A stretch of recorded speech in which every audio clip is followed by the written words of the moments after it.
International Relations Capsule for the Shankar IAS Academy. The topic today is ceasefire on the line of control.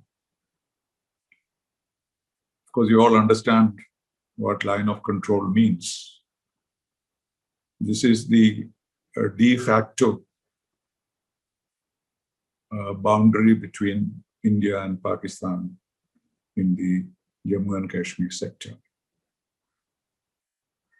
This has been a place of continuous confrontation and sometimes conflict. But in 2003, there was an agreement between India and Pakistan that there will be ceasefire on the entire line of control. But this did not last very long, and occasionally ceasefire used to be violated by Pakistan. And whenever that happened, we retorted. And therefore, there have been several violations. Certain years there were too many violations, certain years there were low. Basically, it was when Pakistani soldiers tried to infiltrate into India. They want to provide a cover for them, and that is how firing used to take place. Sometimes it flared up into gun battle from both sides. But the number of violations on the ceasefire line or the line of control increased last year. As many as 5,000 violations took place. Of course, last year was a difficult year. 2020, as we know, there was a certain instability in the whole world. And there were disturbances on the border also. People died. There was, of course, the disturbance for the people in the region on both sides. There are people who live in these regions. And when there are ceasefire violations, it always causes casualties and destruction on both sides. But at the end of February 2021, some changes started taking place in different parts of the world. You may think these are all unconnected because it happened in different parts of the world. But one sign was that the world was moving towards a solution of some of the problems facing us. So it is possible that there may be some connection between all this, but we do not yet know. The first thing that happened was, as we know, we have discussed, is the simultaneous withdrawal of Chinese and Indian troops in Ladakh, in the Pangong Lake area. President Joe Biden, in his first military action, attacked certain areas in Syria, which were dominated by Iran. And he said that this was a warning to Iran. This also happened quite suddenly. Then Joe Biden took a rather serious step against Saudi Arabia. Saudi Arabia, as you know, had come very close to the United States during the Trump regime. The murder of the journalist Khashoggi was obviously a handiwork of powerful forces in Saudi Arabia. But Mr. Trump took no action. There was an investigation by the American authorities, but that report was never published. And Joe Biden, in spite of the fact that he continues to value the relationship with Saudi Arabia, has released this report and has also taken action against some kind of sanction against certain individuals, but not the authorities in Saudi Arabia who are clearly behind the murder of Khashoggi. So a very delicately balanced action of taking action against individuals, but not the Saudi regime. And Mr. Biden also wanted the Yemen war to stop and all matters relating to all the support was being given to for the war in Yemen was withdrawn.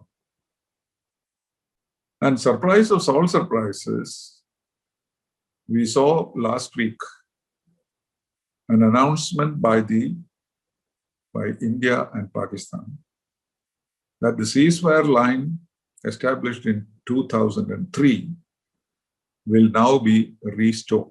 Of course, the ceasefire line was there, but they took a pledge that we shall not fire at each other anymore, and we will also abide by all the agreements reached between the two sides. This came as a complete surprise because there was no report of any kind that such a discussion was taking place at any level. So the decision that has come is nothing new in the sense there was always a ceasefire line and both sides were supposed to observe it. But this area had become even a venue for military action earlier. We all know about Pulwama and Balaclava. And this happened just 2 days before the second anniversary of Balaclava. Balaclava was, as you know, a major action India had taken against terrorism. And there was actual fight inside Pakistani territory. But fortunately, it did not flare up into a war. And Balaclava became a major landmark because after that, India stopped all discussions or conversations with Pakistan till Pakistan stopped all terrorist activities. So why was it that became necessary for the two sides to make such a declaration? At this time is still not known. There are two theories about it. The first theory is that this is a significant move, perhaps together with the other developments that I just mentioned, which may have taken place because of the arrival of President Biden on the scene. Mr. Biden has not spoken about US relationship with Pakistan so far. But we know that Pakistan is involved in the negotiations on Afghanistan, in which the United States is a partner. And therefore, is it possible that Mr. Biden is giving some signal that India and Pakistan must come together and resolve these problems? The other view is that this is nothing significant. This is simply a decision by the local commanders to have peace in the area and also give some respite, some kind of freedom to the neighbors, the neighboring, the families on the line of control. And so it is a limited activity. But my own reading is that this is somewhat significant. And it seems to show a certain amount of thaw in the relationship between India and Pakistan. There were some signals in the recent past of India and Pakistan becoming a little more relaxed in our relationship.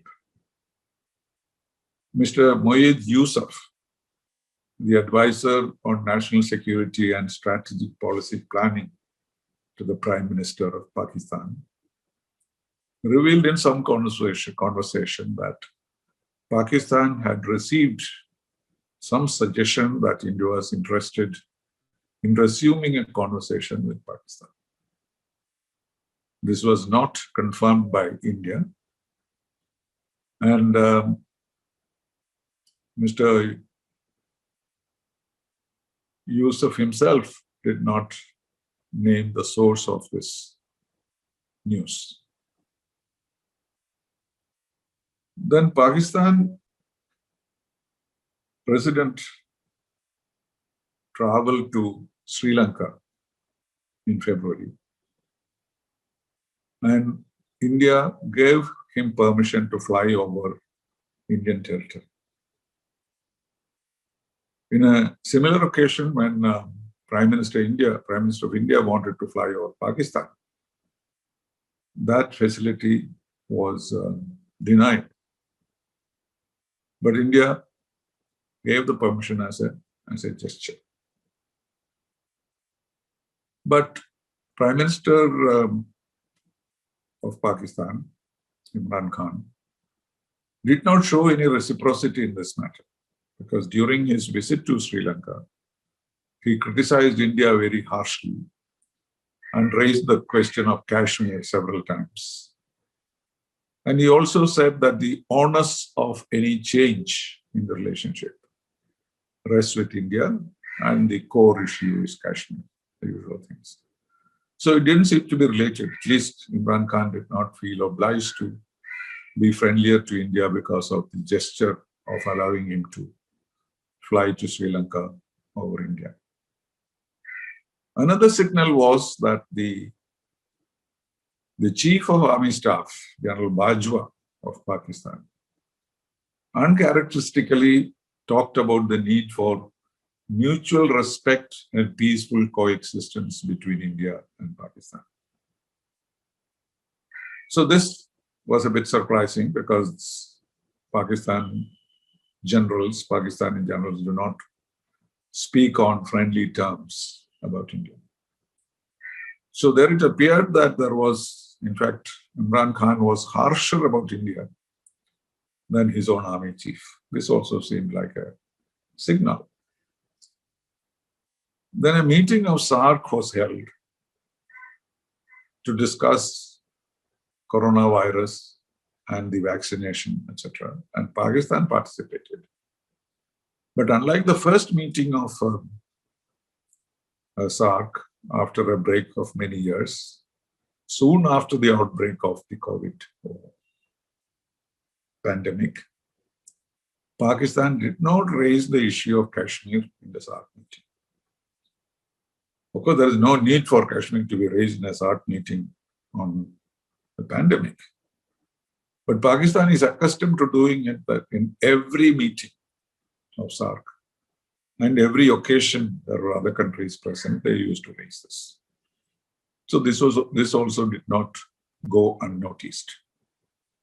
So these very slight, very small gestures on both sides were noticed by everyone, observers of the India-Pakistan relationship. And then suddenly comes a rather detailed joint statement on the ceasefire. It reads like this: we have reviewed the situation along the line of control and all other sectors in a free, frank, and cordial atmosphere. Both sides agreed for strict observance of all agreements, understandings, and cease-firing along the line of control and other sectors with effect from midnight 24/25 February 2021. So this is a very significant, clearly thought out statement attributed, of course, to the director of military operations on both sides.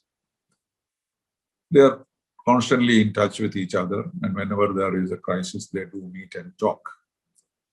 But the language used in this one is not simply saying that we'll ceasefire on such and such day, but it talks of very detailed review of the situation along the line of control and other sectors in a free, frank, and cordial atmosphere. So where did they get this free, frank, and cordial atmosphere? In a theater of war. So obviously, this can be traced back to Delhi and Islamabad. And some senior officials seem to have been involved in this. And the reports are that it was the National Security Advisor on our side, Mr. Ajit Doval, and his counterpart, Mr. Yusuf, who may have talked, they may have even met in a third country. Such rumors came out. While Yusuf denied that he was involved, on the Indian side, there has been no such denial. So all this point to a new attitude or the signs of a new attitude between India and Pakistan. This has been welcomed by many countries, and particularly the United States. The United States very quickly supported the move and said that this was a very welcome development. And United States was happy that the ceasefire line was restored. And so put all this together, normally in relations with other countries, these may not be considered very significant. But in the particular situation of India-Pakistan, where there has been a complete freeze, and there is also suspicion that the activities of the Chinese in Ladakh is related to what India had done in Jammu and Kashmir and Ladakh, that is revocation of Article 370 and the bifurcation of Jammu and Kashmir and Ladakh, and two of them becoming union territories. This was a significant development on the part of India. This had angered both Pakistan and China. And both of them said that India had violated several agreements by trying to change the situation on the ground unilaterally without consulting Pakistan or even China, which has a stake there. So therefore, there was a complete preparation or background of confrontation on the ceasefire line. And India was also thinking that there could be a two-way attack, both from Pakistan and China in that region. So it was at this very tense atmosphere that on the one hand, the Chinese withdrew. Of course, that withdrawal is not complete. It's only one sector. There are other difficult sectors. So we cannot say that we have resolved the problem or even that we have gone back to the status quo of April 2020. But those were also signals. And therefore the world, those who observe the India-Pakistan relationship, is attributing to this declaration some significance. And what could be the follow-up of this? The follow-up has to be, in case if this has been a high-level decision, has to be some kind of conversation at some level. If the ice is broken and India is willing to slightly move away from its policy of no dialogue with Pakistan till Pakistan stops terrorism, then this could lead to some kind of conversation or discussion between the two countries. India's position has been quite rigid after Balaclava. We have refused to have any kind of conversation. And Pakistan had continued terrorism. It had come down a little bit, but they had continued infiltration. That's had taken place. And therefore, that is the reason why people are looking at this development with some kind of hope that the silent guns on the line of control may raise some hope for peace. But objectively speaking, most strategists do not believe that there is anything significant in it. Because of our repeated experience of fluctuation in the Pakistani mind, fluctuation superficially, but on their fundamental line about Kashmir. And so we had settled down for a no talks, no Sarg policy. And if there is any relaxation in that situation, it might lead to some discussion. And there is suspicion that the US administration in some way is prompting both India and Pakistan to move towards a solution. So these are two very diverse views. Many people thinking that this is not so significant and too much should not be read into this particular issue. But people, including me, believe that there is something more to it than meets the eye. This is not simply a Director General military operations initiative. This could not have happened without the understanding at the very top of the two countries. And none of it has been denied. So whether this will add up to any change of heart on the side of Pakistan or on India is the question. Even while these discussions were taking place, Prime Minister Imran Khan was telling the Sri Lankan leaders on his visit to Colombo that there was no chance of any dialogue between India and Pakistan as long as India does not reverse the Article 370 action, and also is willing to talk about Jammu and Kashmir. There was a recent interview that Mr. Yusuf gave to Mr. Karan Thapar, in which he reiterated justification of all that Pakistan had done in this context.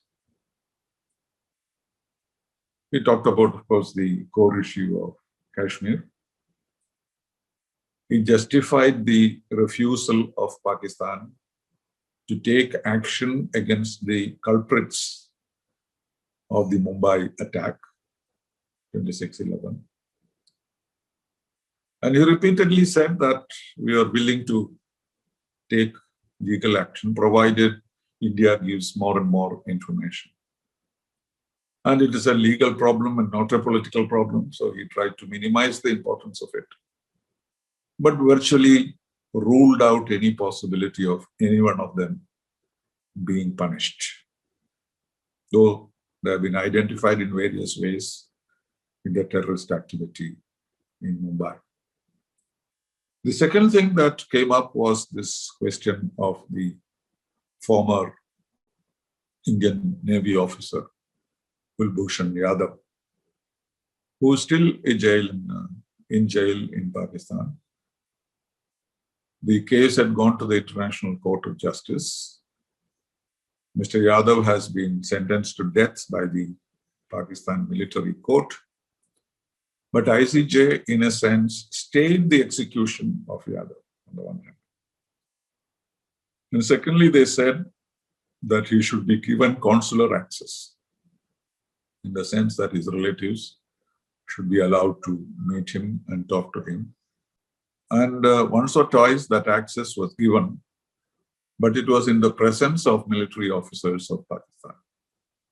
So he was not given an opportunity to talk, speak alone, even to his wife or the consular officers of India. India has been asking for this again and again.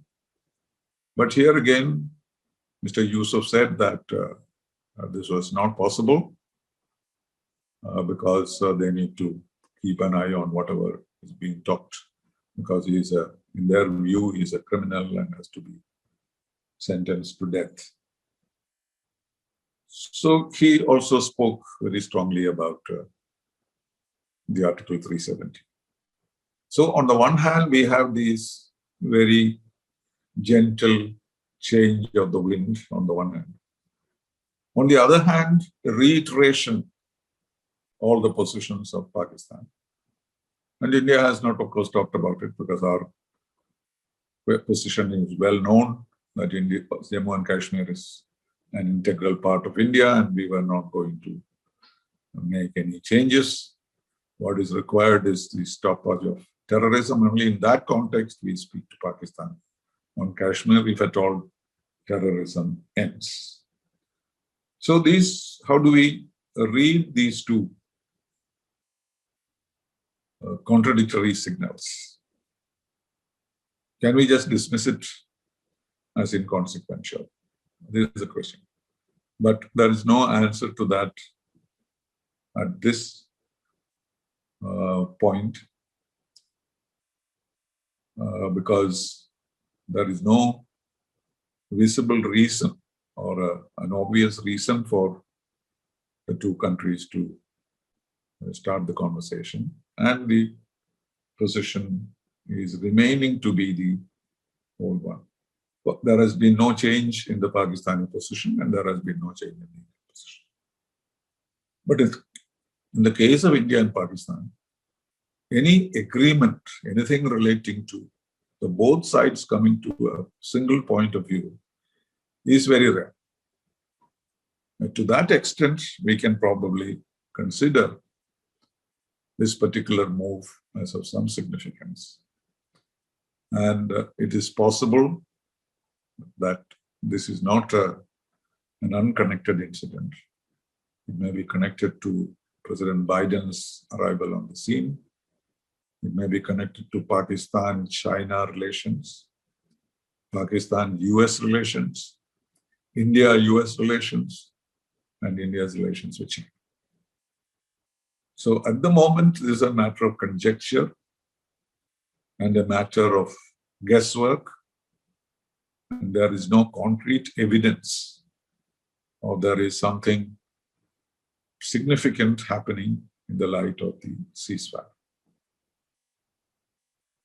But the fact that the ceasefire has happened, and if it holds, it is significant for both the armies and the people on both sides, and that will be one small step towards peace between India and Pakistan.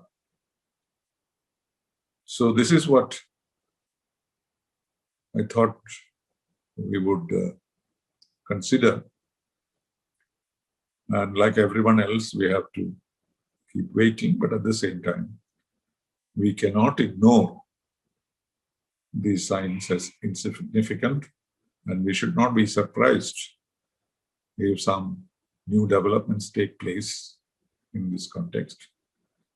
And any improvement of the situation will naturally be welcome to not only India and Pakistan, but also to the international community as a whole. Thank you very much.